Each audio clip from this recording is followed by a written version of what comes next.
Grammar actually important? Well, let's talk about that in today's video. Here's the thing. Most English learners believe that before they can speak, they need to master grammar rules. Otherwise, they'll make mistakes and embarrass themselves. But here's the truth. Grammar is not the most important part of speaking English fluently. My name is Michael Anton. I'm the founder of English at the Ready, and it's my goal to make you fluent in English. Today, I'm going to show you why focusing too much on grammar is actually slowing down your progress, and how you can fix it starting today.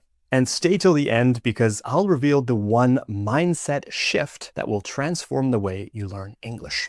Let's get started. So, is grammar important? Yes, grammar is important, but it's not the most important thing. You can still communicate and have a conversation even if your grammar isn't perfect. You don't need to wait until you have perfect grammar to start speaking. You should always learn grammar and practice speaking in parallel. That means, yes, practicing grammar to build accuracy, but at the same time, speaking as much as possible to build confidence. Many learners get stuck because they think that they need perfect grammar before they can speak.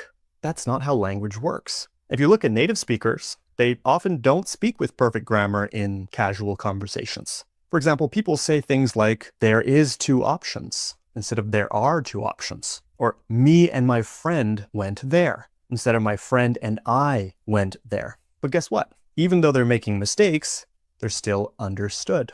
You can see grammar is helpful, but communication is what truly matters. And if you never start speaking, you'll never build the fluency and confidence you need. This brings up an interesting question. Would you rather have perfect grammar but never feel confident to speak, or feel confident to speak even if your grammar isn't perfect? Think about it. You could know every grammar rule in the English language, but if you're too afraid to speak, what's the point? Fluency in English is not about perfection. It's about communication. It's about connecting with people and having conversations.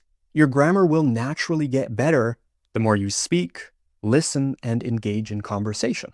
So your number one priority should be to get out there and to speak English.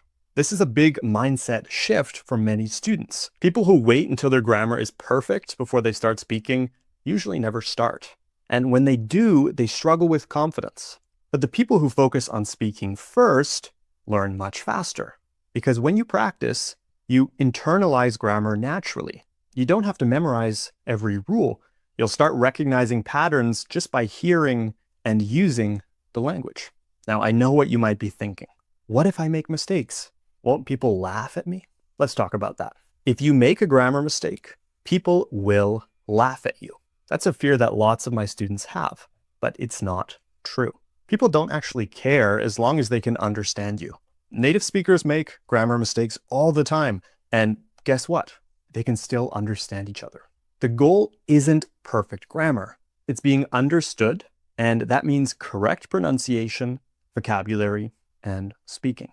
So don't let fear hold you back. Speak up, make mistakes, and learn as you go. Again, most people aren't paying attention to your grammar. They're listening to what you mean and to what you're trying to say. Think about it this way. If someone in your country spoke your language with a few grammar mistakes, but you still understood them, would you laugh at them? No. You'd actually appreciate that they're making the effort to speak your language. It's the same in English. People care more about the message than they do about grammar. If you're enjoying this video, make sure to leave a like, comment, and subscribe to English at the Ready here on YouTube for more lessons. And if you want to improve your English with your computer, phone, and the internet completely free, make sure to watch my free 30-minute fluency training. If you want to improve your English this year, don't miss out on this amazing training. It's completely free. It's only 30 minutes long, and it's going to teach you a lot about becoming fluent in English using modern technology. So click the link in the description below to get the training. Now let's get back into today's video, and I want to talk to you about perfectionism.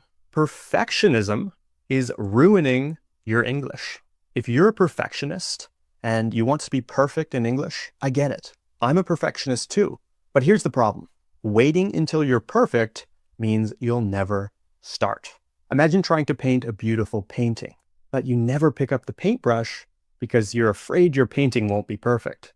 and instead your painting will never get finished. Learning English is exactly the same. You have to speak, make mistakes, and learn as you go. Fluency comes from progress, not perfection. So stop waiting and start speaking.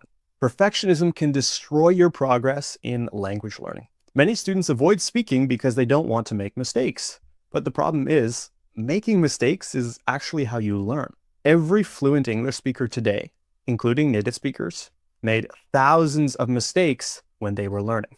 And if you're still waiting to feel ready to speak, let me tell you this, that day will never come. You will never feel ready to speak English. You might think, I'll speak when my grammar or when my pronunciation is perfect, but that day will never come. Every time you speak, your brain gets better at English. And making mistakes is part of the learning process. Fluency comes with extensive practice, not from sitting around waiting to become fluent. The whole process of becoming fluent in a language is messy, and that's okay. The sooner you start speaking, the faster you'll improve. There's no magic moment when suddenly you'll feel fluent. Think of it like learning to drive a car.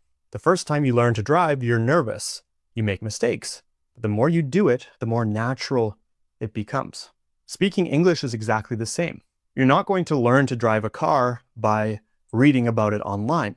You learn to drive a car by actually driving the car. And you learn to become fluent in a language by actually speaking the language. Now, I've talked about why grammar isn't as important as you might think, but yes, of course, it's still important to learn and to speak with proper grammar, but you have to do it the right way, and it has to be natural. This is the best way to learn grammar. Think about how a child learns their first language. They don't memorize grammar rules. They listen, imitate, and speak. They hear the same patterns over and over again, and that's how you should learn grammar too. Don't obsess over the rules. Immerse yourself in English just like a child would. Listen to native speakers, read books, watch movies, and most importantly, pay attention to patterns. Children learn by hearing real sentences in context, not by memorizing a textbook. And that's why immersion is so powerful. When you surround yourself with English, you start absorbing grammar naturally. And instead of memorizing rules, you should focus on consuming real content and using the language. The bottom line is you need to live your life as much as possible in English. And I teach you how to do this in my free fluency training. It's completely free, and it will show you exactly how to improve your English using just your computer, your phone, and the internet. You can watch the training for free by clicking the link in the description below. If you want to improve your English this year, I know this training is going to provide valuable insight into how you can actually use modern technology to improve your English and to become fluent. If you found this video helpful today, make sure to leave a like, let me know in the comments, and subscribe to English at the Ready here on YouTube so you don't miss any future lessons. Now, let me know in the comments, what do you think? Is grammar important?